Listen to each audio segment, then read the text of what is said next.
Okay, we're going to take a look at the thigh and the leg. So the thigh is the region above your knee, and the leg is the region below your knee. And when we're studying the thigh and the leg, we're looking at the hip joint. So what muscles move at the hip? Those muscles are going to cross the hip, and they're going to attach typically to the femur and move that femur, which is located in that thigh.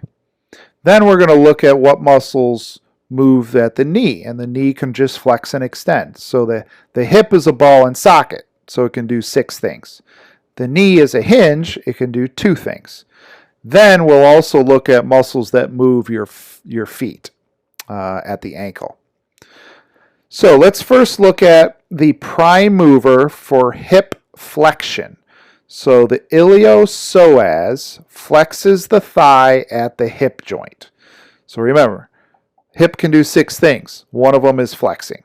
All right, prime mover crosses the hip in the front anteriorly. All right, pulls on that femur and flexes your hip.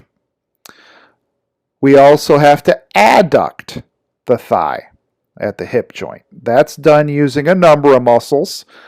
Some of them are just called adductors.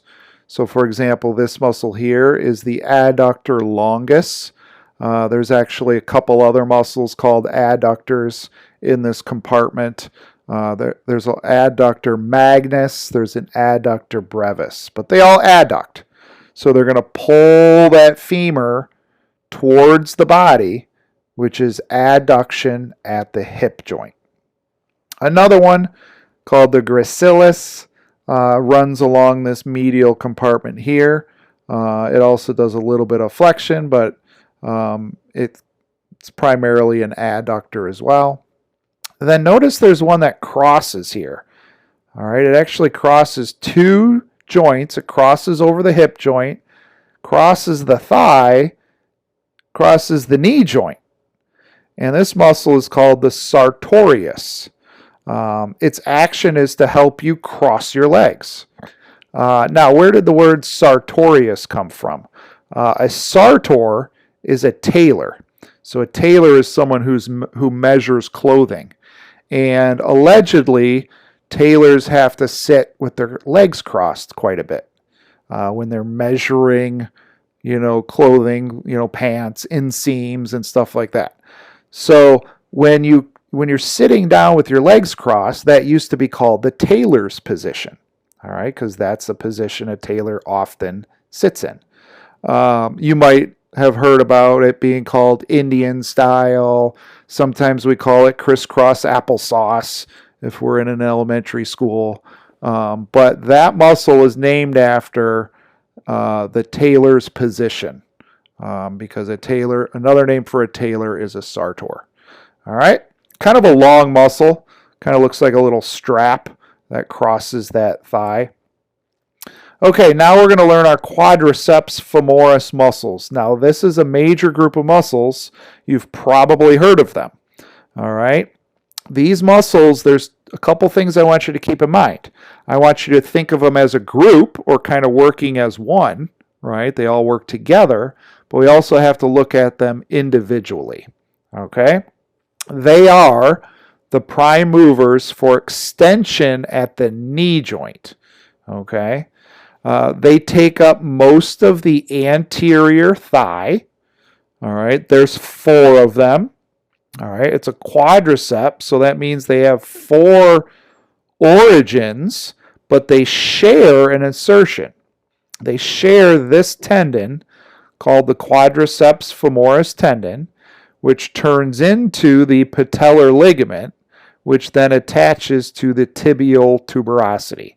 So these muscles are pulling on that tibia so you can extend or straighten your knee. All right, so what are they? First one is known as the rectus femoris because it runs parallel to the midline. All right, it runs up and down parallel to the midline of your thigh. This one actually performs 2 actions.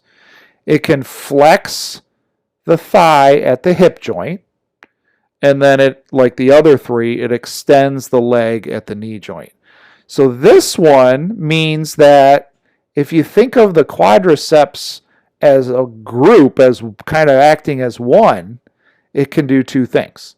Flex the thigh at the hip, extend the leg at the knee.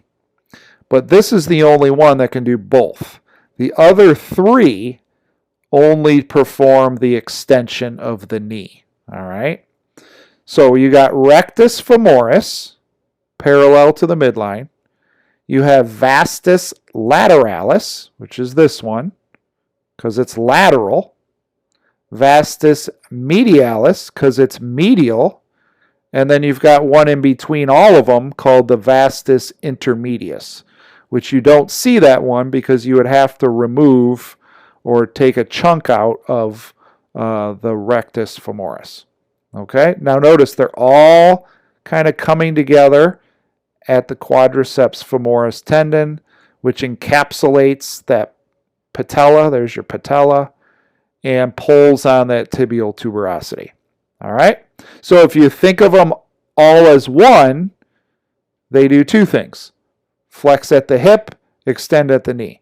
But technically, this is the only one that can do both, whereas all four extend at the knee joint. Okay? All right, when we turn this around, we look in the back. This is a posterior view. We have the gluteus maximus, which is the prime mover for extension of the thigh at the hip joint. So this one is antagonistic to the iliopsoas muscle.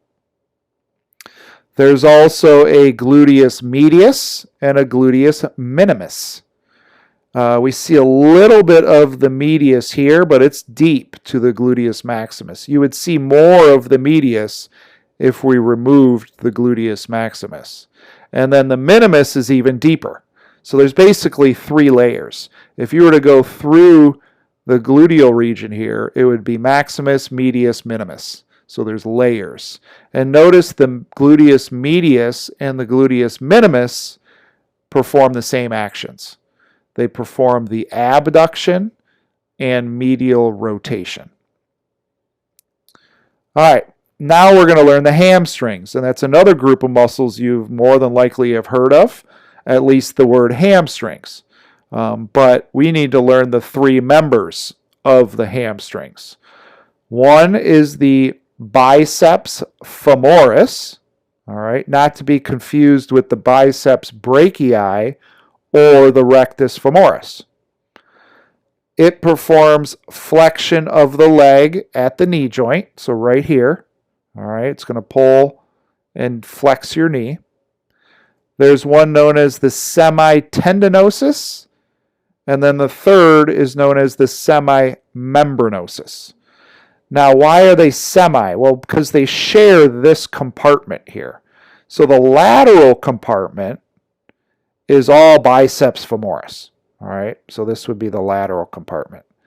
The medial compartment is shared, all right, with the semitendinosus and then the semimembranosus. Now, why did they call it tendinosus?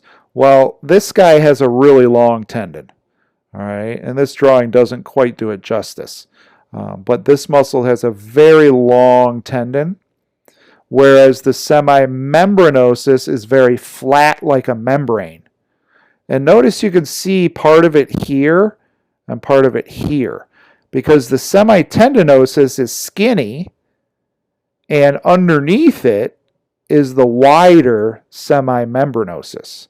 So you almost always see two lines trying to point to the semimembranosus on each side of the semitendinosus. So these three muscles work together to perform flexion of the knee. So the hamstrings are prime movers for flexion of the knee, whereas the quadriceps are prime movers for extension of the knee. Okay, we're in the home stretch. We're in the leg. All right, remember, above your knee, that's the thigh. Below your knee, that's the leg. This is an anterior view. This is medial. This is lateral. In front of the tibia, so here's your tibia, is a muscle called the tibialis anterior, all right, named for its location. If we follow the tendon inserts here, kind of in the inner part or medial part of the foot. This muscle can perform two actions, dorsiflexion, and then notice if you were to lift up on the inside of your foot, we call that inversion of the foot. So that's the tibialis anterior. There's a muscle called the extensor digitorum longus because it extends the toes. So that's this little guy here, all right, and it goes in and straightens all those toes out. Not all of them actually, but most of them. We got more other muscles that do extension as well of toes. And like for example, this one, the extensor hallucis, does the big toe. All right, so the extensor digitorum does the other four, whereas the extensor hallucis longus extends your big toe. So your big toe's got its own extensor. So that's anterior view. If we turn it to the side, this is the lateral view. So this is the outside part of your leg. And when you think lateral leg, you should almost always think of the fibula. You can actually see a little bit of the head of the fibula there. You can see the lateral malleolus right there. So the two muscles that run along your fibula are named after the fibula. The fibularis longus and the fibularis brevis. They also have another name called peroneus.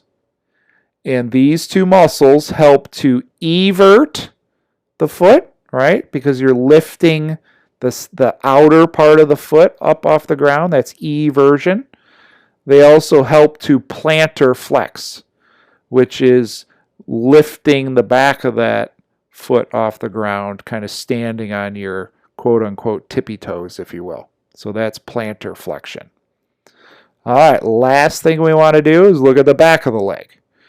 And in the back of the leg are two major muscles. One is the gastrocnemius, and then the other one is the soleus. And they all share a big tendon called the calcaneal tendon or Achilles tendon. All right. Sometimes we refer to this as your calf muscle, but those days are long gone. You can't do that anymore. You have to call it the gastrocnemius. All right. So gastrocnemius and soleus lift up on your calcaneus, your heel. And when you lift up on your heel, that performs plantar flexion.